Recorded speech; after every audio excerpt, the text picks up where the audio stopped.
আমার হাতের এই যে সুস্বাদু শাকটা দেখছেন, এটা খাওয়ার জন্য কিন্তু যে কোনো মানুষকে অপেক্ষা করে থাকতেই হবে গোটা একটা বছরের জন্য।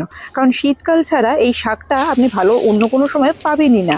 তেলের মধ্যে একটু রসুন, অল্প একটু পেঁয়াজ, সেই সাথে অল্প একটুখানি কালো জিরে আর কয়েকটা কাঁচা লঙ্কা ফোড়ন দিয়েছি। ফোড়ন থেকে খুব সুন্দর একটা গন্ধ বেরালে নিয়ে নিয়েছি এখানে পছন্দসই কিছু সবজি। মূলত এই শাকের মধ্যে বেগুন, আলু আর শিমটা খুব ভালো যায়। আর বড়িও কিন্তু একটু দিতে পারেন, কিন্তু আমাদের এই শাকে বড়ি চলে না বলে বড়িটা আমি এখানে স্কিপ করেছি। একটু নুন আর হলুদ দিয়ে সবজিটাকে খুব সুন্দর করে আগে ভেজে নেব। এখানে অবশ্যই নিজের পছন্দ অনুযায়ী সবজি দেওয়া যাবে। আর সবজি কিন্তু যত সুন্দর করে ভাজবেন শাকের টেস্ট তত সুন্দর হবে। খুব ভালো করে সবজিটা ভাজা হয়ে গেলে এখানে ধুয়ে বেছে রাখা ছোলার শাক সেগুলোকে দিয়ে দিলাম। খুব ভালো করে আগে ধুয়ে বেছে রেখে দিয়েছিলাম পরিষ্কার করে। শাকটাকে দিয়ে একটু ভালো করে নেড়ে চেড়ে ঢেকে রেখে দেবো মোটামুটি 7-8 মিনিটের জন্য। তাতেই কিন্তু শাক থেকে একটা সুন্দর জল বেরোবে।